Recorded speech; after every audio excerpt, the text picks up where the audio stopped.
What's up guys, आज हम देखने वाले हैं Pune post accident exposed India's corrupt system. अब ये न्यू की वीडियो है और आपको पता ही है भैया क्या मजाक बना कर रख दिया जब डिसीजन आया तो उसके ऊपर मतलब हर जगह ट्रोल। सीरियसली हाँ तो देखते पूरी वीडियो। 1 2 3 गो। भारत में दो इंसानों को गाड़ी से उड़ाने की और मारने की सजा क्या है? एक 300 वर्ड का ऐसे। Today I am angry, very angry and you should be too. और अगर आप भी अपने गुस्से को बयां करना चाहते हैं, एक कॉन्वर्सेशन शुरू करना चाहते हैं, तो इस वीडियो को आगे शेयर कर दीजिए, क्योंकि पुणे का ये इंसिडेंट इकलौता इंसिडेंट नहीं है। ये एक पैटर्न की ओर इशारा करता है कि अगर आप अमीर बाप की औलाद है, अगर आप एक सेलिब्रिटी हैं, तो आपके लिए कानून अलग है और आपको तब तक कुछ नहीं होगा जब तक नेशनल आउटरीच नहीं होता। पुणे में एक बड़े बिल्डर का लड़का नशे में धुत अपनी गाड़ी 160 की स्पीड पर दौड़ाता है, 2 लोगों को उड़ाता है और अल्टीमेटली ब्लेम ड्राइवर पर शिफ्ट कर देता है।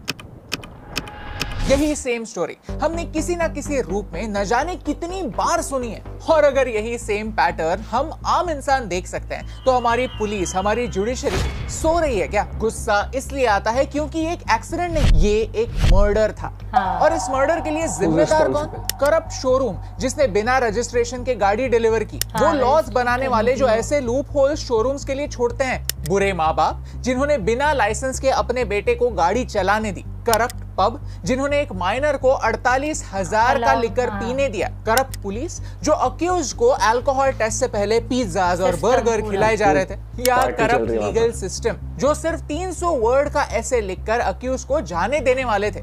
आमतौर पर गुनहगारों को सजा मिलने के लिए सालों साल निकल जाते हैं, लेकिन किसी अमीर बाप की औलाद को छुड़वाने के लिए छुट्टी के दिन पर भी काम किया जाता है। अरे छुट्टी के दिन काम करना ही है तो गुनहगारों को सजा देने के लिए काम करो, ना कि उन्हें छोड़ने के लिए। ऐसे का टॉपिक क्या था पता? The effects of road accidents and their solutions. आज मर्डर से बचने के लिए लॉयर्स की जरूरत बिल्कुल नहीं है। जुवेनाइल जस्टिस बोर्ड के लिए तो चैट जीपीटी काफी है। साथ ही साथ इस पूरे मामले के लिए हमारी ट्रैफिक यंत्रणा भी जिम्मेदार है, क्योंकि रूल्स तो होते हैं लेकिन फॉलो कौन करता है? हेलमेट पहनना एक रूल है, लेकिन फिर भी हेलमेट कहाँ पहना जाता है? सर पर या कोहनी पर? इस एक्सीडेंट के बाद भी पुणे में कोई हेलमेट पहनता ही नहीं है। ये काफी आम बात हो चुकी है। पुलिस भी सोचती है कि पकड़े तो कितने लोगों को पकड़े।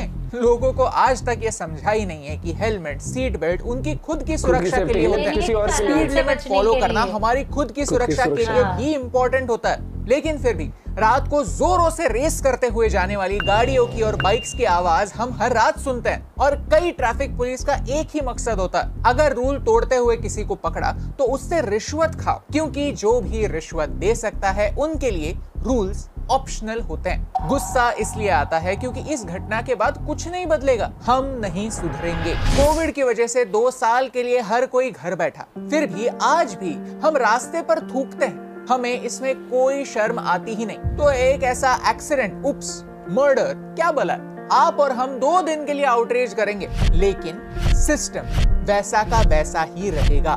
कहानी के किरदार थोड़े ऊपर नीचे हो सकते हैं, लेकिन हाँ, स्टोरी वही रहेगी।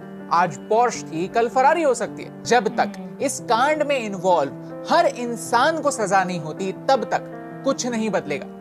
आज हम देखते हैं कि पुणे में इलीगल पब्स पर बुलडोजर चलाए जा रहे हैं। तो अगर इलीगल पब्स हैं, ये पता था, तो बुलडोजर इससे पहले ही क्यों नहीं चले? कार डीलर कहता है कि उन्होंने टेम्पररी रजिस्ट्रेशन करके गाड़ी ओनर के हवाले कर दी थी, उसके बाद की जिम्मेदारी ओनर की होती है। ये लीगली सही है, लेकिन एथिकली कितना सही है? डोंट यू थिंक के रूल्स में बदलाव होने चाहिए? गाड़ी इलेक्ट्रिक थी तो रोड टैक्स वगैरह कुछ था नहीं, सिर्फ 1758 रुपए की रजिस्ट्रेशन फी भरनी बाकी थी। हाँ, रूल ये कहता है कि टेम्पररी नंबर प्लेट पर गाड़ी सिर्फ घर से आरटीओ और आरटीओ से घर जा सकती, लेकिन फिर भी न जाने कितने दिनों के लिए ऐसी गाड़ियां रास्ते पर भटकती रहती हैं और ट्रैफिक पुलिस इस पर कोई एक्शन नहीं लेते। सोचिए, एयर बैग्स डिप्लॉय होने के कारण वेदांत अग्रवाल भाग नहीं पाए, लेकिन अगर वो भाग जाते तो एक और एक्सक्यूज मिल जाता किसी और पर ब्लेम ठोकने के लिए। रिपोर्ट्स के अनुसार वेदांत अग्रवाल और उसके दोस्तों ने 48,000 का बिल बार में किया था। लॉ कहता है कि आईडी प्रूफ चेक किए बगैर लिकर सर्व करना इलीगल। रूल तो है, लेकिन फॉलो कौन करता है?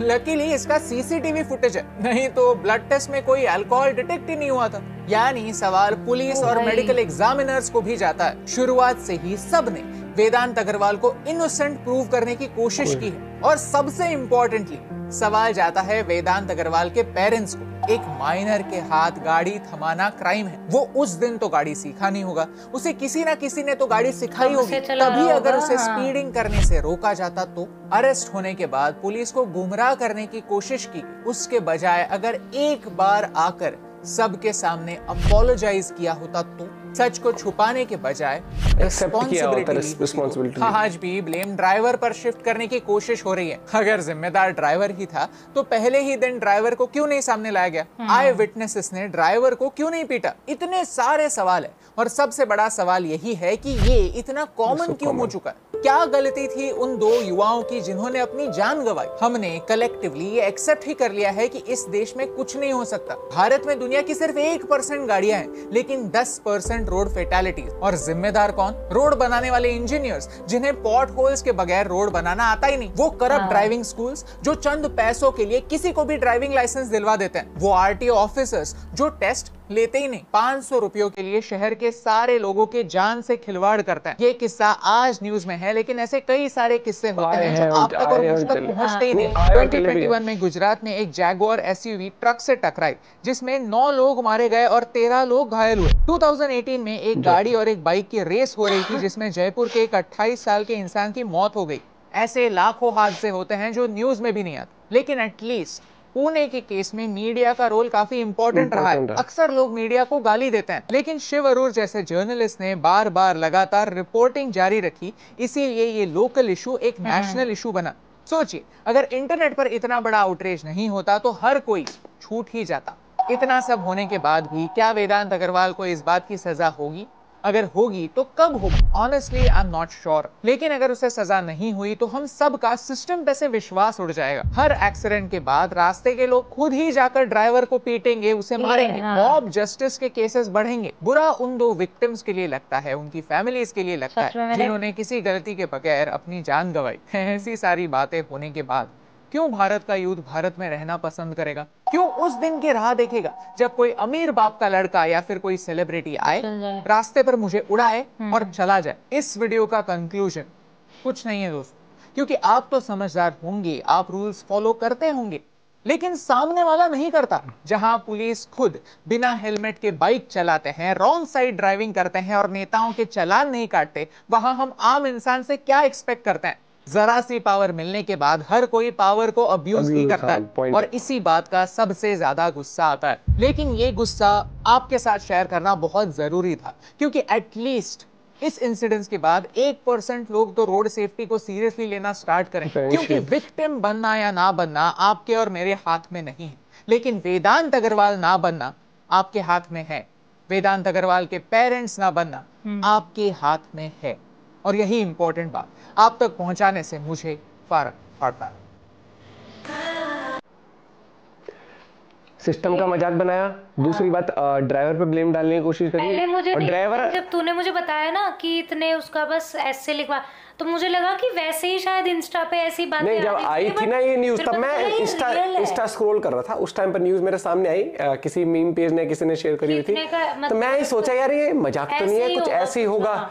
लेकिन फिर जब देखा न्यूज भी कवर होते गए, मैंने कहा यार ये तो सच में बहुत ही मजाक वाली बात। और एक सीरियसली एक कमेंट में पढ़ रहा था, अभी किसी एक वीडियो पे मैंने रिएक्ट किया था, उसके नीचे लिखा था कि अगर लॉ में है ये प्रोविजन तो वो क्यों ना फायदा उठाए। भैया यहाँ फायदा उठाने ना उठाने वाली बात नहीं है, सही और गलत का साथ देने वाली बात है। फायदा उठाने पे हर कोई आ गया ना कि ये लॉ में है, तो इसका मतलब ये हुआ कि अगर आपको उस तरीके से जज नहीं किया जा सकता और आप 16 साल की हो, 17 साल की, तो मतलब आप रेप कर सकते हो, आपको लीगल वो दिया।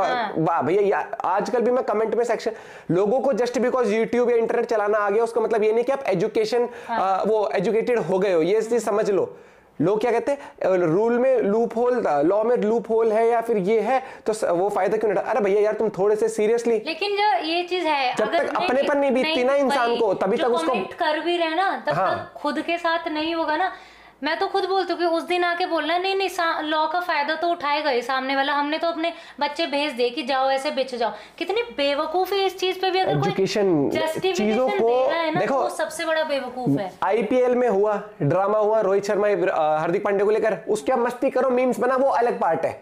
जो सीरियस इश्यूज है, जो लॉज हैं, आपकी लाइफ से रिलेटेड भी है, हर एक चीज है, तो आप उसमें मजाक बनाओगे या बल्कि आप क्वेश्चन करोगे नहीं यार कि एज एन अडल्ट, क्योंकि वहां पर ये भी है कि एज एन अडल्ट भी ट्राई कर सकते हैं अगर आपको लगता है कि क्राइम बहुत ही बड़ा क्राइम है। और यहाँ तो हर चीज से वो है, एक तो माइनर, ऊपर से वहाँ बाहर भी गया है, अल्कोहल कंजम्पशन किस तरीके से मैनिपुलेट करने की कोशिश करी गई। क्योंकि कल हमने वीडियो देखी थी, उसके पापा ने फोन करके बोला उसके ड्राइवर को, बताया था ना उसमें कि कोई दो इतनी महंगी गाड़ी लिए चलाएगा ही, ये जो उसमें आया था कल बना कर दिया सिस्टम का।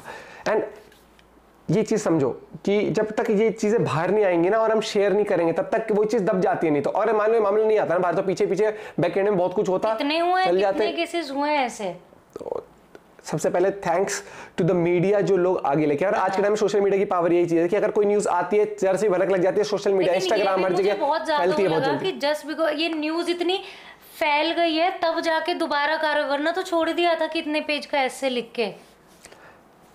गाइज ये चीज समझो, इंटरनेट चलाने से एजुकेशन नहीं आती है, एजुकेशन आती है जब आप रूल्स फॉलो करते हो, जब आप पढ़ाई लिखाई भी करते हो, जब आप एक रिस्पॉन्सिबल सिटीजन बनते हो। भाई गाड़ी मेरे पास भी है, मेरी गाड़ी भाग सकती है 180 भी, लेकिन उसको 180 नहीं भगाता मैं तो गाड़ी में ये देखता रहता हूँ अगर 60 की लिमिट है ना तो 55 पे चले, ठीक है। आपको सेफ्टी बहुत इंपॉर्टेंट होगी, आप इन चीजों से बाहर निकल जाओ। चीज बताना, हर जगह पे ऐसा तो है नहीं, हर जगह पे सेम लिमिट के बोर्ड लगे होते हैं, हर जगह के तरीके से अलग लिमिट होती है, देखा है कहीं 40 भी होती है, कहीं 80 भी। वो इसीलिए दी होती है कि यहाँ पर कट हो सकता है, यहाँ पर लोग ज्यादा रह रहे हैं, आपकी सेफ्टी के लिए भी होता है। हर जगह ऐसा भी नहीं कि आपको 40। मैं यहाँ देखता हूँ यार गलियों में लोग पता कैसे निकालते, ऐसे निकालते हैं, ब्रेकों पे कुदाते हैं जैसे कि पता नहीं इनके बाप की सड़क हो। बाप की सड़क हो ना हो, लेकिन जिस दिन दिक्कत आएगी ना तो अपने बाप को जरूर याद करो कि भैया बचा लो। तो इन चीजों से निकलो बाहर। और ये रैश ड्राइविंग करनी है ना अगर, तो यहाँ तो मत करो, अपने कंप्यूटर गेम में कर लो। और दूसरी बात, या तो अपना प्राइवेट, अपना ज्यादा रेस का शौक हो आप लोगों को, कोई भी हो, अपना F1 जहाँ रेस होती है ना जाओ वहां कर, किसी और को वो ना पहुंचे। मिलते हैं आपसे वीडियो के साथ, बाय बाय, टेक केयर।